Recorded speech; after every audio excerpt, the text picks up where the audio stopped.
দেখো এটা সুন্দর লাগছে না? কিরে সোনার দোকানে কি হতেছি, আমাকে কিছু তো বলবি? আর তুই থাম তো, ঠিক বুঝতে পারবি। বাবু দেখ তো তোরা এটা কেমন লাগছে? সুন্দর তো, এই দেখ ভালো লাগছে না? হ্যাঁ ভালো লাগছে। কার জন্য এটা? কেন টনি তোমাকে কিছু বলেনি বাবু? টনির বিয়ে যে। এই তুই বিয়ে করছিস, আমাকে একবার জানানোর প্রয়োজন মনে করলিনি? কিছু মনে করিসনি ভাই, আসলে তোকে সারপ্রাইজ দেবো বলে কিছু বলেনি। সে ঠিক আছে, মেয়েটা কি? ছবিটা তো দেখাবি। ছবি দেখার কোনো দরকার নেই, এই যে সালমা, এর সঙ্গে টনির বিয়ে। দাঁড়াও মা, একবার পরিয়ে দিস। ভালো লাগছে না মা? এই সামান ভালো লাগছে না? সামান, এই সামান, কিরে দোকান থেকে চলে আসলি যে? কি হয়েছে তোর? কিরে বল। আমি বলছি ও কেন চলে এসেছে? এই তুই আমার চোখের সামনে থেকে চলে যা, নাহলে কিন্তু আমি হাত তুলতে বাধ্য হবো। এই কিরে তুই ওর সাথে ওরকম ব্যাপার করছিস কেন? তুই জানিস না ও তোর আর আমার বন্ধুত্ব নষ্ট করার চেষ্টা করছে। মানে আমি তো কিছু বুঝতে পারছি না। তোর বাবা তোমার ওর সঙ্গে বিয়ে দেওয়ার জন্য কেনাকাটা করছে, ঠিক তেমনই আমার বাবা ওর সঙ্গে বিয়ে দেওয়ার জন্য কেনাকাটা করছে। ও তোকে বিয়ে করার জন্য রাজি হয়েছে, আমাকে বিয়ে করার জন্য রাজি। ও একটা বেঈমান। সালমা, আমাদের এটা কি বলছে? ও যেটা বলছে সেটা কি সত্যি? কি হলো বলো? বলো। সত্যি। এই তুই কি ভেবেছিস তুই আমাদের বন্ধুত্ব নিয়ে ছিনিমিনি খেলবি? তুই জানিস ওকে, ও আমার বন্ধু, আমার ভাই, আমার আত্মা। ও যদি বলে না তোর মতো হাজার ভাইকে বলে দিতে রাজি, জানিস?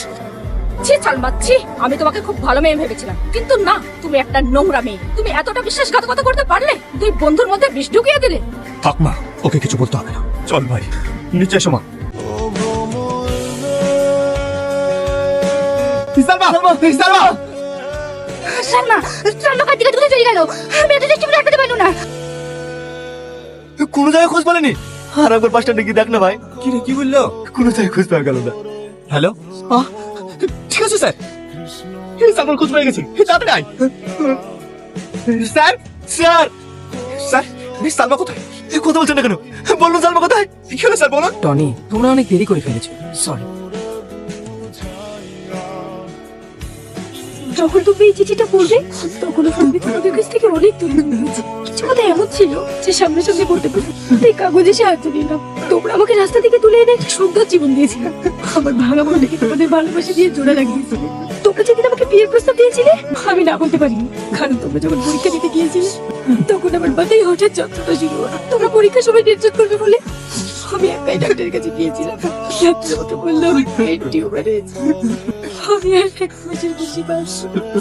তাই আমি চাই তোমাদের কারো বলবো, তাই আমি তোমাদের দুজনের শুয়ে বলতে রাজি হয়েছিলাম। সালমা